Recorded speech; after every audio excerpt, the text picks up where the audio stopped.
Bhattacharya, contact number 84-205 নিচে দেওয়া হচ্ছে। ফ্রি কনসালটেশন কিভাবে পাবে সেই ভিডিওটাও করা হয়েছে। এই ড্রেসটা পরে সেকেন্ড ভিডিওটা দেখে নেবে। আজকের গ্রহ নক্ষত্রের বলাবলটা নিয়ে কিছু বলি, যে অনেক সময় তান্ত্রিকের কাছ থেকে নিজের রিকোয়ারমেন্ট অনুযায়ী তোমরা কেন পাচ্ছ না বা পাও না। আমি যেমন আমার কাস্টমারদের ক্ষেত্রে প্রথম থেকে বলে দিই, নিয়ম মেনে চললে তুমি পাবে, না হলে কিন্তু পাবে না। সেটা তো আমার প্রসিডিওর আছে, ঠিক আছে।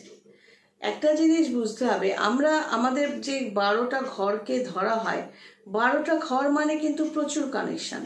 এক একটা ঘর 30 ডিগ্রি করে, এক একটা ঘরে 3টে নক্ষত্র, এবং এক একটা নক্ষত্রের ডিগ্রি মিনিট নিয়ে আগেও কথা বলেছি।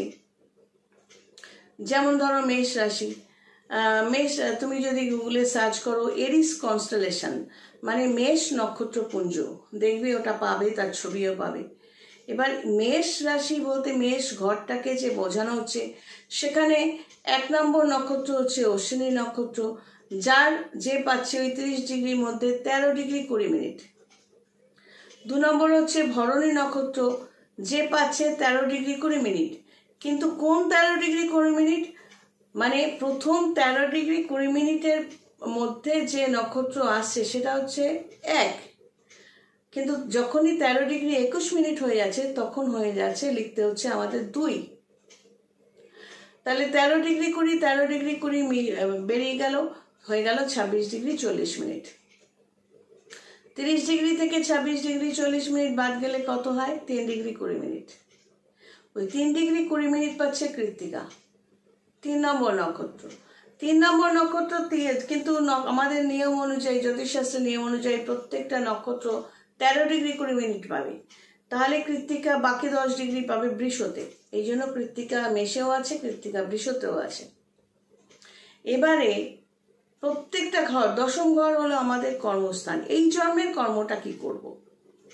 কিন্তু দেখা গেল একজন মানুষের গ্রহ নক্ষত্রের পজিশন খুবই খারাপ, সে বিভিন্নভাবে কষ্ট পাচ্ছে, এবং সবচেয়ে বড় কথা হলো সে ওভারকাম করতে পারছে না। এটা বুঝতে হবে তুমি বা আমি কে। ধরে নিলাম 10 জন লোক এসে কালি মাখিয়ে দিল, সেটা কিন্তু তুমি নাও, সেটা আমিও নই। তুমি বা আমি সেটাই যারা কালিটাকে পরিষ্কার করে নিয়ে আবার মাথা তুলে, ওই যে আগের ভিডিওটা বললাম, গ্লাইড করতে পারবো, নিজের লক্ষ্যে এগিয়ে যাব, নিজেকে এস্টাবলিশ করবো, সেটাই তুমি বা সেটাই আমি। কে কোথা দিয়ে কালি ছুঁড়ে বীরত্ব প্রকাশ করলো বা কামড়ে দিয়ে রক্ত বার করে দিল, সেটা কিন্তু তুমি বা আমি নই। আমরা সেটাই, যেটা আমরা নিজেদের পিলারটা নিজেরা করব বা গ্লাইড করব। এবার এই যে মানসিকতা, এই মানসিকতাটার জোরটা কোথা থেকে আসে? চন্দ্রের পজিশন থেকে। বোধ বুদ্ধি কোথা থেকে পাচ্ছি? বুধের থেকে এবং 5th হাউস থেকে। এবং এগিয়ে যাওয়ার জন্য কর্মটাকে কিভাবে চালনা করতে হবে? 10th হাউসকে। শত্রু দমনের জন্য 6th হাউসের পাওয়ার দিতে হবে। এগুলো তোমাকে একজন তান্ত্রিকই দিতে পারবে। জ্যোতিষী হলে আমি তোমায় বুঝিয়ে দিতে পারবো, যেহেতু জ্যোতিষী 17-18 বছর এলেনে আছি, তান্ত্রিক হিসেবে আমি তোমায় সাপোর্ট দিতে পারবো, কিছু নিয়মকানুন বলবো, অবশ্যই উইথ চার্জ। এবার ওই যে সমস্যাগুলো, ধরো তোমাকে কালি মাখাচ্ছে, তোমার ওপর ঘোল ঢেলে দিল, ধরে নিলাম তোমার সামনে পেছনে অনেক পাথর রেখে দিয়ে নিজেরা হ্যাঁ হ্যাঁ করে হাসছে, তুমি চোখের জলে নাকের জলে কান্নাকাটি করছো। আমার কাজ হলো তোমাকে সাপোর্ট দিয়ে, তোমাকে দিয়েই ওই বাধাটা অতিক্রম করানো। আমি ডিলিট করতে পারবো না, আমি ভগবানের ভও নই, আমি মিডিয়াম, স্পিরিচুয়াল গাইড, জ্যোতিষী, তান্ত্রিক, পামিস্ট, ফেস রিডার। তো আমি সাপোর্ট দিতে পারবো আমার সিস্টেম অনুযায়ী, টেকনিক অনুযায়ী। একজন ডাক্তার যেমন তার ওষুধের নাম দিয়ে ওষুধ লিখে দিয়ে সাপোর্ট দেয়, রোগটাকে ডিলিট করতে পারে কি না, সাময়িক সাপোর্ট দিয়ে তাকে উতরে দিতে পারে। নিয়ম কানুন মানলে সেই পেশেন্ট কিন্তু অনেকটাই ভালো হয়ে যায়। আমরাও তাই, আমি সেইভাবে সাপোর্টটা দেব, ডিলিট করতে পারবো না। তোমার যেটা নেই সেরকম উইশ যদি করো, যে তোমার ভাগ্যেই নেই, কিন্তু সেরকম উইশ যদি করো, তার জন্য আমাকে অনেক সময় দিতে হবে, অনেকটা খাটতে হবে। কারণ সেটা অ্যান্টি কানেকশন, তোমার নেই। কোন জিনিসটা আছে এই জন্মে পাবে বা পাবে না, আছে বা নেই, তুমি অর্জন করতে পারবে কি পারবে না, সবই তো নির্ভর করছে তোমার আগের জন্মের কর্মফলের ওপর। তোমার আগের জন্মের মন মানসিকতা এবং কর্ম যা কিছু করেছো তার বেসিসেই এইখানে তুমি কোথায় জন্ম নেবে, কতটা টাকার অধিকারী হবে, কিরকম দেখতে হবে, তোমার বোধ বুদ্ধি কিরকম হবে, তোমার শিক্ষা কিরকম হবে, সহবত কিরকম হবে, সমস্ত কিছু কিন্তু ওর ওপর নির্ভর করছে। এবার যদি অনেকটা নেগেটিভ থেকেও থাকে, তুমি তো জ্যোতিষী তান্ত্রিকের সাপোর্ট নিয়ে সেই জায়গাটাকে পালিশ করে করে কর্মটা ভালো করে করে এগোতে পারো, তাতে কি হবে, ওই নেগেটিভিটিগুলো ডাইলিউট হবে, হালকা হতে থাকবে, তাতে তুমি অনেকটা এগিয়ে যেতে পারবে লাইফে। ডিলিট করা ভগবানেরও অসাধ্য, কারণ ওগুলো তো মানে যে কোনো সমস্যা আমরা তো নিজের নিজের কর্মফলেই নিয়ে জন্মেছি। যেমন দেখো, এখন যেমন রাহু তোমার মিনে রয়েছে, মঙ্গলও মিনে, এবার মঙ্গলটা মুভ করবে যখন মেষে, তখন কিন্তু রাহু মঙ্গল কানেকশন বেরিয়ে গেল বলে নাচার আনন্দ করে লাভ নেই, কারণ তখন কি হবে, তখন শনি তার থার্ড দৃষ্টিতে কিন্তু মঙ্গলকে দেখছে, তখন শনি মঙ্গল স্টার্ট হবে। তো এই যে এয়ারটেলের সমস্যা, হ্যারাসমেন্ট আমার হলো, এটা তো ওই রাহু মঙ্গলের কানেকশানেই হলো। আমি তো তৈরিও ছিলাম, কিছু না কিছু সমস্যা তো হবেই। আমি আমার কাস্টমারদের একটা ডেটও বলে দিচ্ছি যে এই সময়টা পর্যন্ত যে করেই হোক ধৈর্য ধরে থাকো, আমি আমার তরফ থেকে যতটা পারছি হেল্প করার চেষ্টা করছি। তো এই প্ল্যানেট পজিশনগুলো যখন তেড়ে ফুড়ে ওঠে সমস্যা তৈরি করার জন্য, যার যে ঘরে হচ্ছে, যেমন মেষ রাশি সাপেক্ষে তার দ্বাদশ ঘর মিনে রাহু মঙ্গল, কিছুদিন পরে মেষে মঙ্গল যাচ্ছে এবং শনি দেখবে, তাহলে মেষের মধ্যেই শনি মঙ্গল, যখন লগ্ন বা রাশিভাবে শনি মঙ্গল হচ্ছে মানে তার দেহে বা তার নিজস্ব জায়গায়, আর দ্বাদশ ভাব মানে সেখানে খরচের জায়গা, এবার খরচের জায়গায় মানে অনেক ভেতরে চলে যেতে হবে। যার একাদশ ভাবে সেখানে ইনকামের জায়গা, মানে টাকাটা আসছে কিন্তু বেরিয়ে যাচ্ছে, এরকম সমস্যা। যে ঘরে এই প্ল্যানেটগুলো কনজাংশন মানে জুতি তৈরি করবে সেই ঘরে সমস্যাগুলো হবে।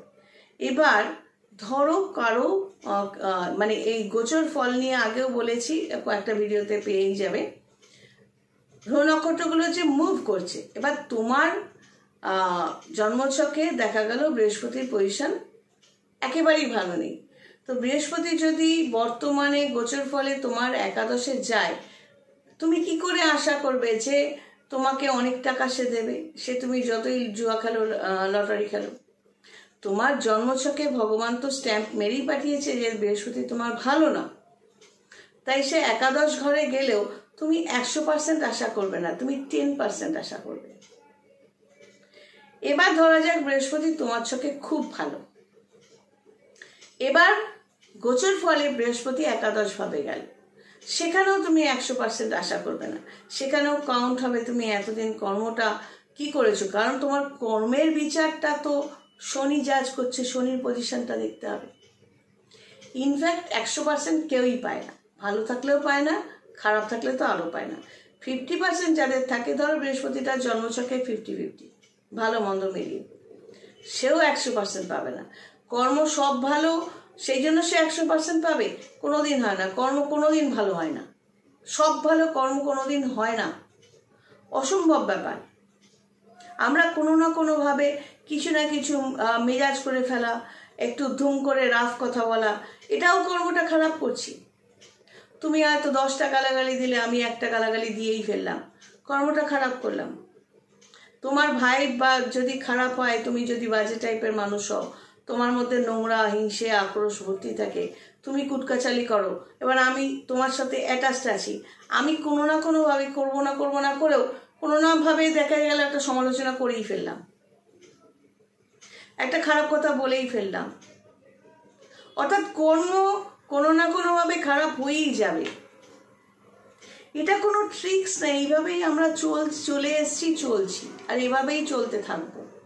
জ্যোতিষ এটাই বলছে। যখন বিজ্ঞান বলছে যে অমাবস্যা পূর্ণিমা, জ্যোতিষেরা মিলিয়ে দিচ্ছে অমাবস্যা পূর্ণিমা। কেন? ওই সময় রবিচন্দ্রের পজিশনটা দেখে। রবি যখন মেষে থাকছে, বৈশাখ মাস, 15ই এপ্রিল থেকে 15ই মে। রবি যখন ভরণী নক্ষত্রে থাকছে, তখন প্রচুর গরম। আমরা বুঝতে পারছি এখন প্রচুর গরম। এখন এই যে এখন গরম হচ্ছে, এখন বৃষতে গেছে, আবার আর একটা সাবজেক্ট হয়ে যাবে, এভাবে ভিডিও বড় হতেই থাকবে। এমনিতেও মেষে যখন রবি ভরণী নক্ষত্র ছিল, তখনও গরম ছিল, এখনো কিছুটা গরম থাকবে। বৃষ্টি হলেও কিন্তু দেখবে খুব একটা ঠান্ডা ভাব পড়ছে না। এই পড়লেও আবার ফুস করে বেরিয়ে হয়ে যাচ্ছে। তো গ্রহ নক্ষত্রের পজিশন অনুযায়ী, কারণ এই যে রাশিগুলো মেষ, বৃষ, মিথুন, কর্কট, মেষকে অগ্নি রাশি বলা হচ্ছে, পৃথ্বী রাশি বৃষ, মিথুন হচ্ছে বায়ু রাশি, কর্কট হলো জল রাশি। নর্মালি চন্দ্র যখন জল রাশিতে থাকে, এরকম জল রাশি অনেকগুলো রয়েছে, পৃথ্বী রাশি অনেকগুলো রয়েছে। তো চন্দ্র যে যে রাশিতে যখন যখন থাকে, এই যে আমাদের ক্যালকুলেশন, ধরো আমার কাছে কেউ একজন হয়তো 4 দিন আসবে না, আমি বিচার করে বলে দিলাম, পরে আসলে পর বললাম আমি লিখে রেখেছিলাম তুই 4 দিন আসবি না, বলে হয়ে গেছে হয়তো 1 দিন, কালকেই চলে আসবো, আমি হিসেব করে নিলাম 4 দিনের জন্য থাম, আমি আগে থেকে লোক ঠিক করে রেখে দিলাম। আমার অনেক বিদ্যা তা আমি বলছি না, কিন্তু যেটুকু শিখেছি, প্র্যাকটিস করেছি, এইগুলো টুকটাক করে করতে থাকি, যাতে নিজেকে সেভ করে এগিয়ে যাওয়া যায়। ভগবানের সামান্য ক্ষমতাও যদি থাকতো, তাহলে তোমরা যারা দেখছো তাদের সমস্যা ফুস করে অন্তর করে সব ভ্যানিশ করে দিতাম, তাই না? তো এটা একটা সাবজেক্ট, এই সাবজেক্টের উপর ডিপেন্ড করে আমরা এগোই, মানুষকে সাহায্য করার চেষ্টা করি। এর মধ্যে বাবা মা বানানোর কোনো ব্যাপার নেই। শিখতে হবে যে মহিলাদের ম্যাডাম বলা আর ছেলেদের স্যার বলা, এটা বেস্ট অপশন, তাই না? চলো আজ এই পর্যন্ত, সবাই ভালো থেকো, God bless and take care.